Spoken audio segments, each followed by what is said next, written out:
Hello guys, welcome in our today's show, and this week being a tourism week, we're gonna be discussing about the social benefits, economic benefits of having tourism in our country, and also creating some awareness about tourism and the aspect of ecotourism in our country.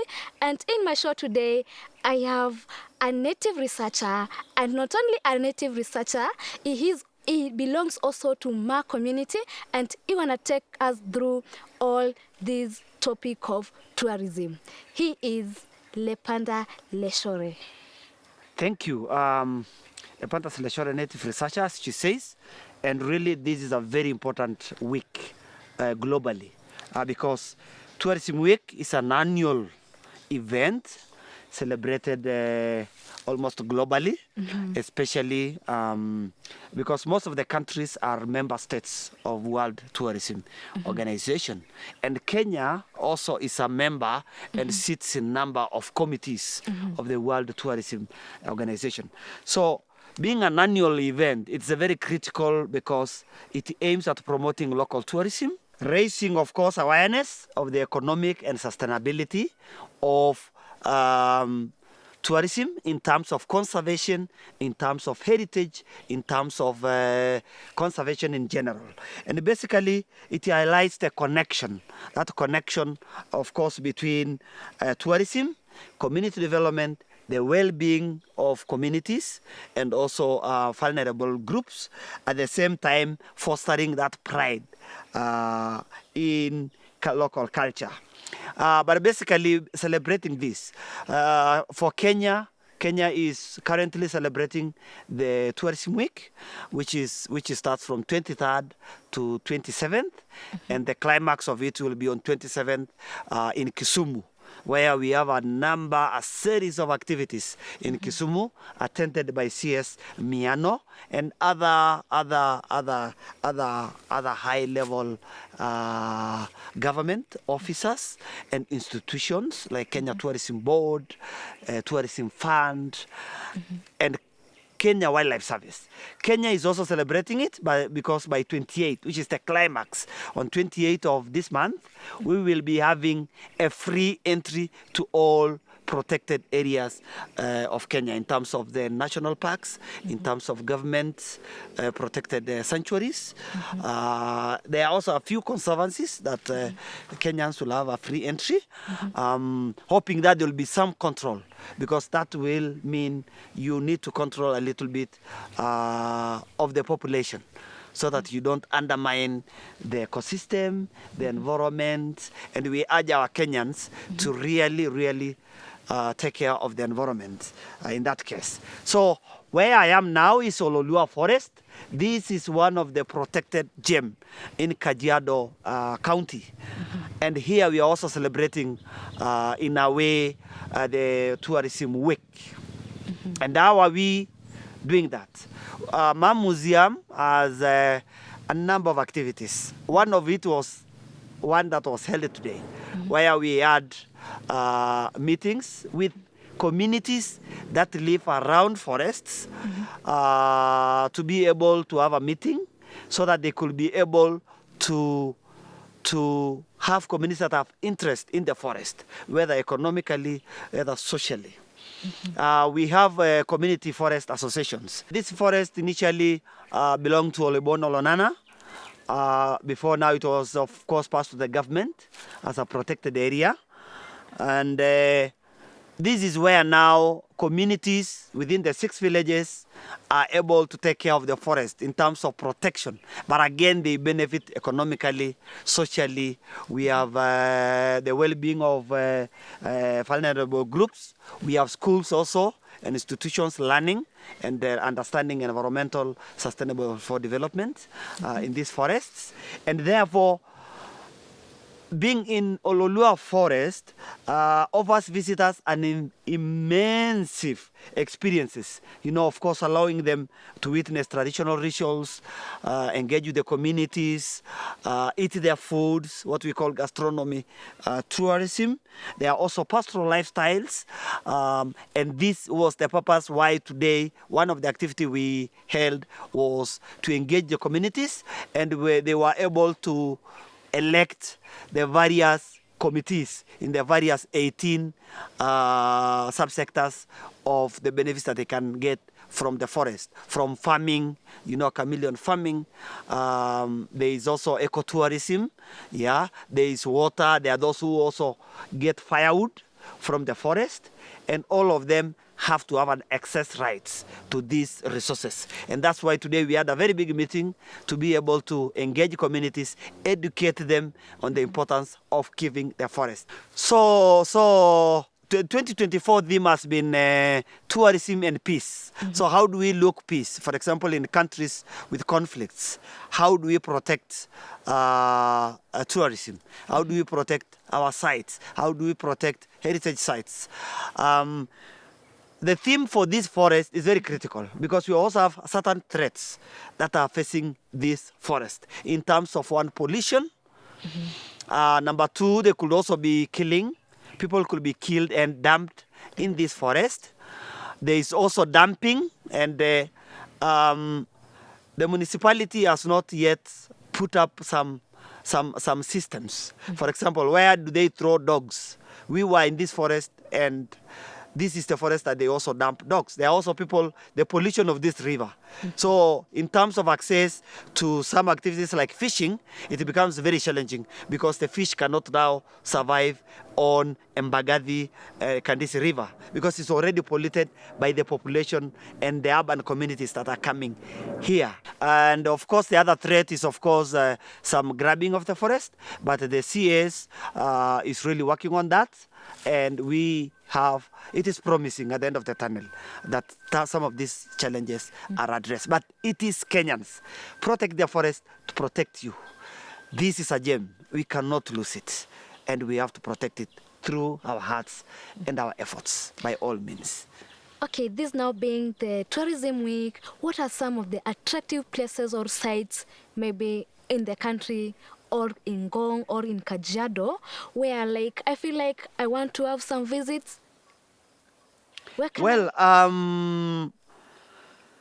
are key attractions in Kajiado and Kajiado County, and I believe they have not been tapped, right, to spur tourism and even sustainable development. Of course, tourism as a driver of sustainable development.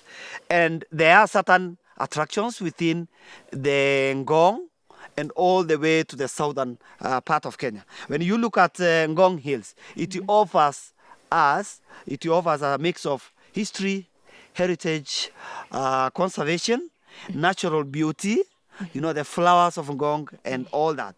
OLOOLUA forest is, of course, as you can see, is so rich with the biodiversity. This is the fauna and flora and rich biodiversity with insects, unique plants, unique birds of extraordinary values, and even ideal for nature trails. So you come here and ecotourism committee. So there are historical burial sites in this particular forest. During colonial times, you remember, we had the colonials, some of them living here. And one of them was the husband to Karen Blixen, where we have Karen Blixen Museum. And being a pilot, he got a crash in this forest and he was buried in this mountain. Of course, also the former member of parliament for Kajiado North and former Vice President George Saitoti crashed in Kibiko forest. So it also has a number of historical sites. Another one is cultural landmarks. And here again, the location is tied to the film Out of Africa film. I think you remember and connected with Karen Blixen, which is really a significant colonial event. And then we have the rural villages under the municipality of Ngong. They start from Kibiko, Kimuka, Kisamis, Oloishebor, and Olchoro Nyori. They have a number of extra sites of significance that Kenyans can visit. If you go to Kona Baridi in Ngong Hills, we have the burial site of Oloibon Olonana, which also the government has given to the Maasai for immortalization of Olonana.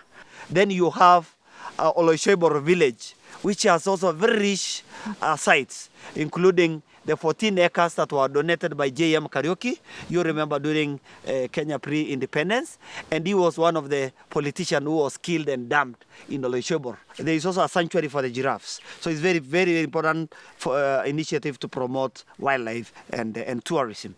And further going down, then you also have the Ma Museum, where the Ma Museum is hosted in a small village called Onyonyori, which is just about 24 kilometers from Ongata Rongai. And this is where now you get the hub of cultural tourism and eco-tourism. But going further down, then you get an opportunity to get attractions at Oleregezele UN Tourism Village. This is the only village in the UN Tourism Initiative.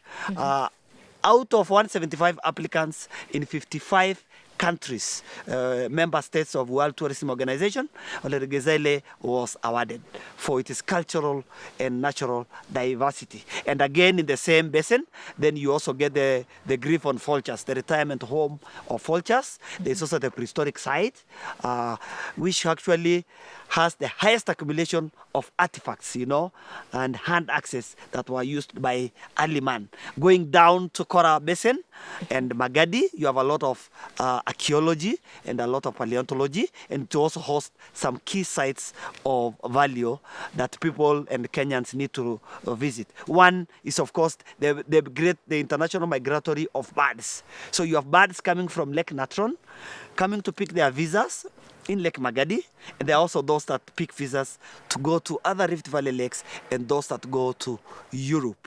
And from there, you also have the Graham fish. This is the only fish that can survive in saline, salty, you know, water in the whole world. It's a very special fish. We have Naisigengeda, small lake again, just above Lake Magadi. It's a very, very interesting. But now going further to Shompole, then now you go towards Shompole Conservancy, which also hosts two key baby volcanoes. The mother volcano is on the other side of Tanzania, called Oldonyo Lengai, and these are the two volcanoes on the side of Kenya, Lenturoj and Shompole. We also have a wetland, Shompole wetland, very key for that habitat and also for the birds flying. As they fly, they also stop there, drink water, get food, and it's very important. Finally, going down to the shared heritage sites between Kenya and Tanzania, we have Oldonyo Lengai. This is the home of the god of the Maasai, Enai. So when Maasais pray, they say Enai. Can you say Enai? Enai. Enai. Enai. So that's the host of the god of the Maasai in that mountain, which is now again the mother volcano out of all volcanoes in the southern part of Kenya. Finally, you go to a small village outside of Arusha. These are shared values between Kenya and Tanzania. And this is why this circuit has to start from Kenya, from OLOOLUA, all the way to those sites that I've mentioned, and all the way to Tanzania, to Maasai Parliament. So Maasais also have an unwritten constitution, and they have a parliament in the outskirts of Arusha, in a small village called Endonyol Moruak. That is the clan of the Maasais, who are part of the Kisongo, where they make decisions, where they discuss laws, where they review the unwritten constitution, and pass any laws that have been passed to the Kisongo. And once it passes to the Kisongo in south, in Loitoktok area, where we have also submitted a candidacy village of Nkongo Narok for the 4th edition of the UN Tourism Initiative, then that's where the first clan of the Maasais should be able to pass and disseminate the same information to the other clans. Now we are lucky we are being hosted in Oloitiptip Ranch, which is an 11,200 acre ranch, quite a safe haven for giraffes. And those are some of the sites that we're just bringing to you as we celebrate the tourism week. Let us celebrate knowing that Kajiado has a lot to offer. Visit OLOOLUA, visit Ngong Hills, you know, visit the cultural village in Onyonyori, go back again to Oleregezele Tourist Village. there is a lot to be offered, of course, also including our prehistoric site in Olergezele. Follow our Native Researcher channel, share, subscribe, and like our content, and we'll be bringing to you more and educating content over there. Bye-bye.